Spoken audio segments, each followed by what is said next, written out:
The bell finally pierced the monotone, and the classroom erupted into a symphony of shrieks and locker slams. I, Kaylee, reveled in the controlled chaos. It had been my reality for the past 20 years, ever since I graduated with a teaching degree and a head full of idealism. My parents, bless their practical hearts, had urged me towards a stable career, accounting, maybe law. But the thought of spending my days hunched over numbers or arguing legalese sent shivers down my spine. "Ms. Evans! Ms. Evans!" A small hand tugged at my sleeve. I looked down to see Lily, a wisp of a girl with bright, curious eyes, bouncing on the balls of her feet. "Yes, Lily? Can I stay after school again today? I finished all my homework, and I really want to talk about that book you mentioned." A smile tugged at my lips. Lily was one of those rare students who devoured knowledge like candy.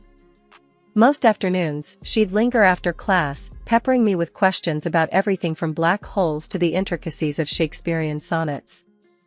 "Sure, kiddo," I said, ruffling her hair. "But on one condition, we grab a healthy snack first. No heroics can happen on an empty stomach." She giggled, her smile infectious. "Deal." The school day ended with a chorus of goodbyes, and Lily bounced towards the front door, searching for her usual ride. Today, however, wasn't her mom waiting, but a man I hadn't seen before. Tall and broad-shouldered, he had a warm smile that crinkled the corners of his eyes. "Hey, Lily," he boomed, crouching down to her level. "You ready to ditch this place?" Lily squealed with delight and launched herself into his arms. "Uncle Mark. This is Ms. Evans, my favorite teacher." Mark extended a hand towards me. "Mark Miller, nice to meet you. Lily talks about you all the time." His handshake was firm, his eyes holding mine for a beat longer than necessary. A blush crept up my neck, and I mumbled a greeting.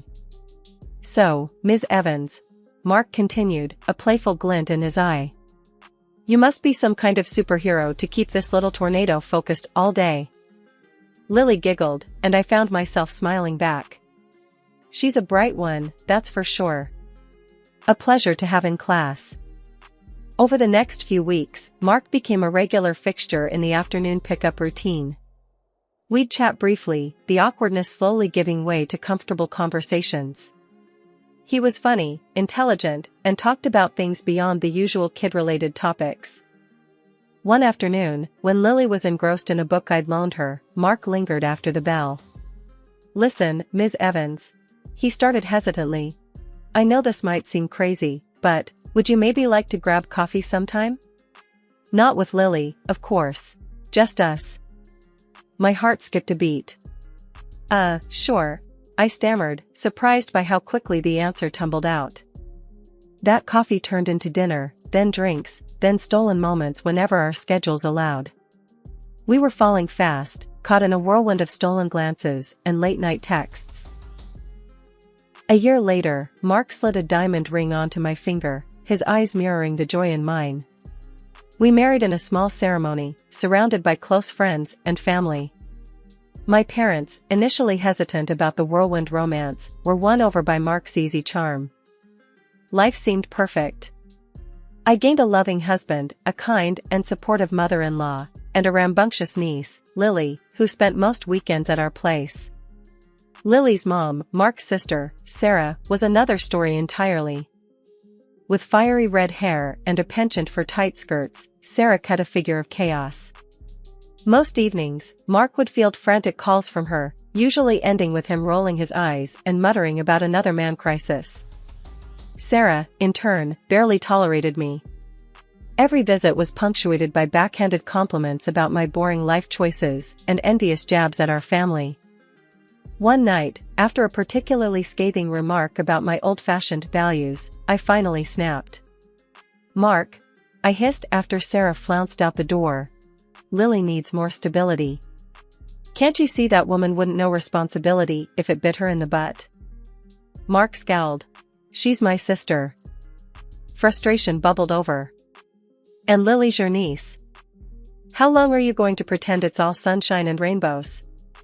That girl needs a real parent, not a walking party trick. Mark stormed out, leaving me fuming in the living room. This wasn't the first time we'd argued about Sarah, and it wouldn't be the last. A small seed of worry had taken root in my mind, a worry that would soon blossom into a full-blown storm. A few months after the wedding bliss settled, it was time for the grown-up talk. We sat at the kitchen table, the remnants of takeout scattered around us. "Mark," I began, trying to keep my voice neutral, "we need to talk about finances." He sighed, pushing back his chair. "Finances? What's the deal, honey? We agreed on a shared account, remember? 50-50. It seems like you haven't been contributing much lately." My words hung in the air, heavy with unspoken accusation. Mark's brow furrowed. "Yeah, well, things came up. Sarah's going through a rough patch again. Needs some help with Lily and all." "Again?" My frustration simmered. "Mark, we can't keep bailing her out every other month. We have bills to pay, groceries to buy. Look, Sarah's family. I gotta help her out, alright?" His voice was laced with a defensive edge. "And what about our family?" I retorted, my voice rising a notch. "Isn't Lily our family too? You're basically paying for their meals with our money." Mark slammed his fist on the table, making me jump. "Don't you get it, Kaylee? They need it more than we do. You keep the damn house clean, that's your contribution. Stop nagging about every dime." The anger in his voice startled me. This wasn't the easygoing Mark I married. This was a man with a secret, and a growing resentment towards me. I swallowed the lump in my throat, refusing to be bullied. "That's not fair, Mark. We agreed on a system, and you're breaking it." He scoffed. "Life happens, honey. Deal with it." With that, he stormed out, leaving me alone in the cold silence of the kitchen. The takeout tasted like ash in my mouth. Mark's outburst confirmed the gnawing suspicion in my gut, something wasn't right with Sarah's rough patch. This wasn't a one-time thing, it was a pattern. I spent that night staring at the ceiling, a knot of worry tightening in my stomach. The next few months were a blur. Mark stopped contributing altogether. Every time I brought it up, he'd brush me off with a flimsy excuse or a snide remark. The bills started piling up. I dipped into my savings, then resorted to using my own salary to keep the house afloat. It felt like I was single-handedly supporting a family that wasn't even mine. The worst part? Mark didn't seem to care. He continued to spend his evenings, glued to his phone, taking calls from Sarah and disappearing, for hours on end. The man I loved, the man who promised a future together, was slowly becoming a stranger, his secrets creating a widening chasm between us. 6 months crawled by, each day a monotonous echo of the last. Mark's absences grew longer, his excuses flimsier. He'd vanish for entire evenings, his phone perpetually on silent. When he did grace us with his presence, it was a fleeting hello and a quick goodbye, his attention glued to his phone like a lifeline. Family dinners at my in-laws became a painful charade. Mark, a ghost at his own table, would mumble half-hearted greetings before disappearing into whispered phone conversations on the patio. My mother-in-law, bless her perceptive heart, would shoot me concerned glances, her silence speaking volumes. One night, after another empty silence settled over our dinner plates, I snapped. Mark, barely acknowledging my presence, shoved his food around the plate with a restless energy that made my skin crawl. "Mark," I said, my voice tight with frustration, "we need to talk." He glanced up, a flicker of annoyance crossing his face. "About what, honey?" "About you. About us. About where the hell you are all the time." The words tumbled out, a dam bursting after months of pent-up emotions. Mark sighed, a theatrical display of exasperation. "Look, I'm swamped at work. It's a demanding time, alright?" "Work?" I scoffed, disbelief burning in my throat. "You haven't worked a single late shift in months. What's really going on, Mark?" He pushed back from the table, his face hardening. This isn't up for discussion. You wouldn't understand. Try me, I challenged, my voice rising a notch. Because right now, all I understand is that you're a stranger living in my house. The silence that followed was deafening. Mark stared at me, his jaw clenched, then turned on his heel and stormed out. I sank back in my chair, the weight of his indifference crushing me. Days turned into weeks, and Mark's absences became permanent. He wouldn't answer my calls, his texts going unanswered. The silence in our once vibrant home echoed his disappearance. One morning, I woke up to an empty bed and a chilling realization: I was alone. Desperation clawed at my throat. Silence wasn't a solution, it was a suffocating abyss. I poured my heart out on the cold, digital canvas of an email. Words of frustration, of loneliness, of the life we promised ourselves slowly dripping onto the screen. I demanded answers, a reason for his constant disappearances, and a fair share of the financial burden. Hitting send felt like throwing a pebble into a bottomless pit, a tiny splash in the vast emptiness of our marriage. The silence stretched on, a cruel confirmation of my suspicions. No apology, no explanation, just a deafening void. But then, when the sun dipped below the horizon, painting the sky in angry hues of orange and red, I found it. A single sheet of paper on the kitchen table, stark white against the worn wood. Divorce papers. Signed. By Mark. My breath hitched. The world tilted on its axis. I snatched the paper, the words blurring before my eyes. Anger, hotter than I'd ever known, surged through me. I slammed my phone on the table, dialing his number with trembling fingers. Ring, ring, voicemail. I left a blistering message, demanding a damn explanation. But the only reply was the sterile voice of his automated system. I dialed again, and again, a desperate hope clinging to the possibility of his voice. Finally, after what felt like an eternity, a voice answered. But it wasn't Mark's. It was a young, flippant voice, dripping with an air of entitlement. "Who is this?" she drawled. "It's Kaylee," I choked out, my voice barely a whisper. "Mark's wife." A chilling laugh echoed through the receiver. "Wife? Honey, you're yesterday's news. Mark loves me, I'm his future now. So do yourself a favor and find somewhere else to live, okay?" The phone clattered from my numb fingers, landing with a dull thud on the counter. My world shattered into a million pieces, the cruel reality settling in my gut like a lead weight. Betrayal, raw and searing, burned through me. Tears streamed down my face as I stumbled out of the apartment, the divorce papers crumpled in my fist. I needed my mother-in-law, her unwavering strength, a beacon in the storm that had become my life. The drive to her house was a blur. When I finally reached the familiar porch, I practically pounded on the door. My mother-in-law opened it, her eyes widening at the sight of my tear-streaked face. Without a word, I collapsed into her arms, the dam breaking open. She held me tight, her soft murmurs a soothing balm on my wounded soul. As I sobbed the story of my shattered marriage, of Mark's lies and betrayal, a flicker of anger crossed her face.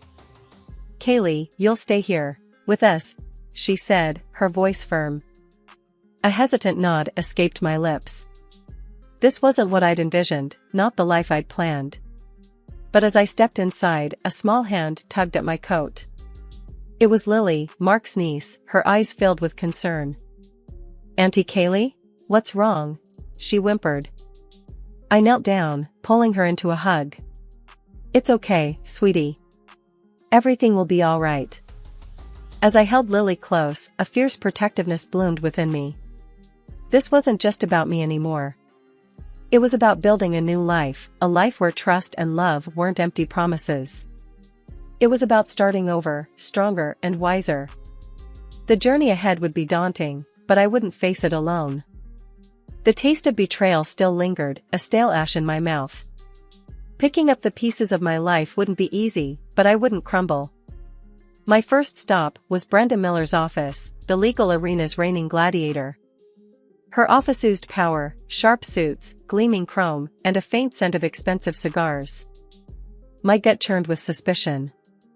This wasn't a case of late nights at the office. This was something deeper, something he desperately wanted to hide. Swallowing my pride, I marched into Brenda Miller's office, a steely resolve hardening my features.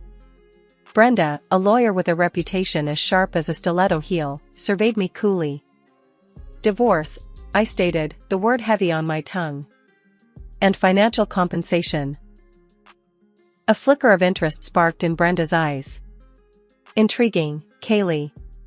But accusations are like tissues, used and discarded. We need proof, concrete evidence to bury your husband and his little secret. That evidence came in the gruff form of Rex Matheson, a private investigator with a nose for trouble and a face like a well-worn map. A hefty wad of cash later, Rex was on the case. Days bled into weeks, the silence in the apartment punctuated only by the tick-tock of the clock. Then, one rainy evening, Rex materialized on my doorstep, a manila folder clutched in his hand like a shield. This, he rasped, his voice sandpaper on concrete, might be what you're looking for. My heart hammered a frantic rhythm against my ribs as I flipped through the contents, transcripts, and audio recordings. Each word that spilled from the speakers was a fresh shard of betrayal. Sarah, my supposed sister-in-law, and her friends' voices filled the room, a sickening symphony of deceit. He's got a sweet job, Sarah, the friend's voice dripped with envy. He practically prints money. Exactly, Sarah cackled, the sound devoid of any warmth. That damn apartment, it should be mine. As soon as you marry Mark, we can convince him to sell it. Maybe I'll try to convince him of Lily's illness and her expensive treatment. We'll split the profits, just like we planned. My blood ran cold. Sarah, the leech, had been using Mark all along, and her friend, my husband's lover, played along with her in everything. Our comfortable apartment wasn't a home for her brother, it was a golden ticket to a life of luxury.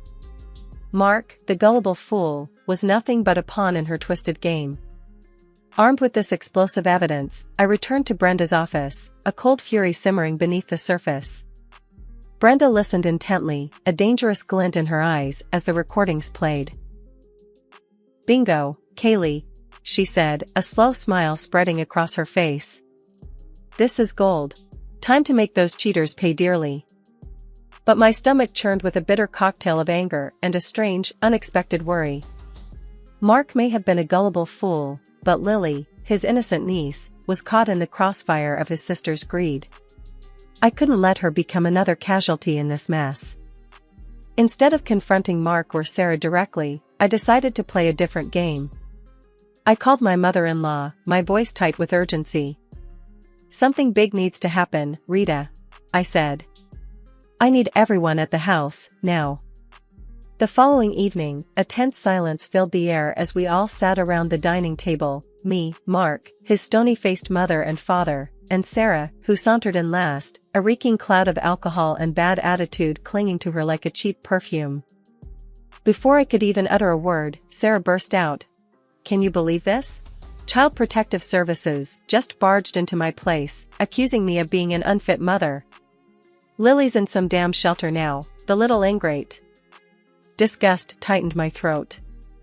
This woman, who saw her own daughter as a mere pawn in her twisted game, now had the audacity to play the victim.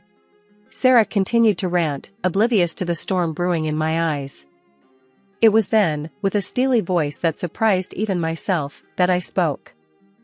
Actually, Sarah, I said, leaning forward, I contacted Child Protective Services. The room fell silent. Sarah's eyes widened, her drunken stupor momentarily forgotten. Mark gaped at me, his face a mask of confusion. You what?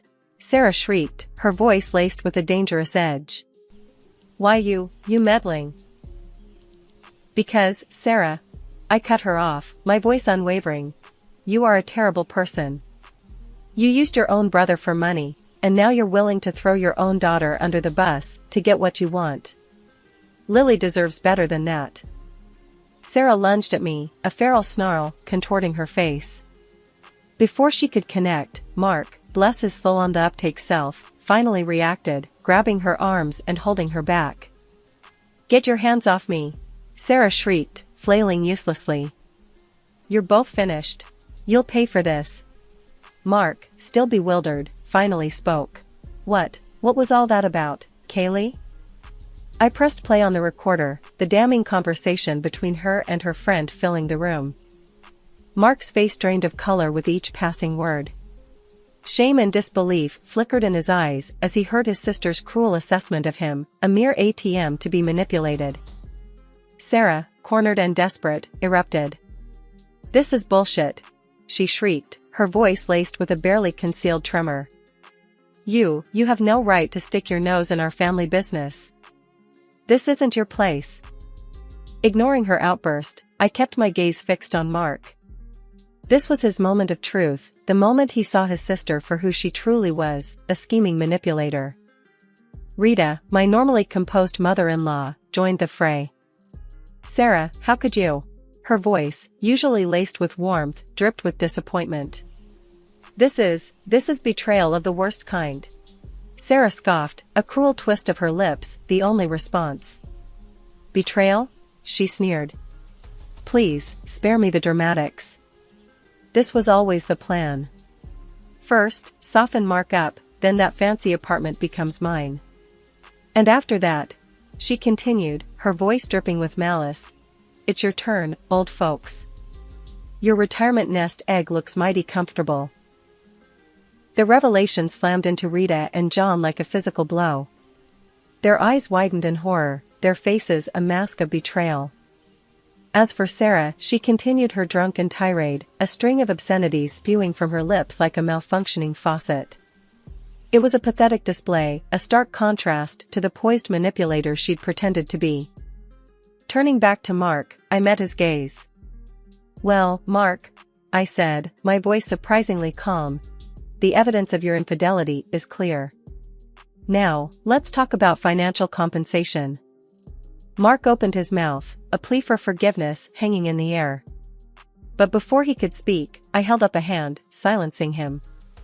There's nothing left to say, I said, my voice firm. You had your chance, Mark. Now, it's time for me to move on. The gavel slammed down, a final punctuation mark on a messy chapter. Divorce. Financial compensation secured. Justice, though bittersweet, had been served. Sarah and her conniving friend were convicted of attempted fraud, their dreams of a swanky apartment evaporating like cheap perfume. Lily, my ex-husband's niece, remained the biggest casualty. Custody battles ripped through the family court, and in the end, a bombshell dropped: Sarah's ex wasn't the biological father. The truth, like a stubborn weed, refused to stay buried. With no known father and an unfit mother, the judge placed Lily under Rita's care. Her once empty house transformed into a bustling haven. Rita, initially overwhelmed, found solace in raising Lily. We settled into an unlikely, but surprisingly functional, routine. One quiet evening, Lily, a tangle of blonde curls and boundless energy, snuggled onto my lap. Mother isn't coming back, is she? She asked, her voice small. A lump formed in my throat. No, honey, I said gently. But you're stuck with me now. A smile, as bright as a sunflower, bloomed on her face. Good, she declared, wrapping her arms around me. I love you more than glitter and ice cream combined. But the following events threw me into shock. It happened on an ordinary Friday evening. Rita and John, my ex-in-laws, sat across from me, their faces etched with a mixture of sadness and resolve. We changed the will, John stated bluntly, his voice gruff. The house, the savings, everything goes to you and Lily. My jaw dropped. But, why? I stammered, completely thrown off guard. Rita reached out and squeezed my hand, her eyes filled with a complicated mix of emotions. You opened our eyes, Kaylee, she said softly. We see Mark for who he truly is now, a spineless fool easily manipulated by his own sister. But what about Mark? I asked hesitantly. He's your son. John's face hardened. Blood doesn't mean everything, Sarah. He made his choices, now he has to live with them. Rita chimed in, her voice firm. You and Lily, you're the family we have left. You've been there for us, for Lily, and that's worth more than any blood tie. Life continued its steady march forward. The house, once echoing with emptiness, was now filled with Lily's infectious laughter and Rita's gentle guidance. We were an unlikely family, a hodgepodge of heartbreak and resilience, but it worked.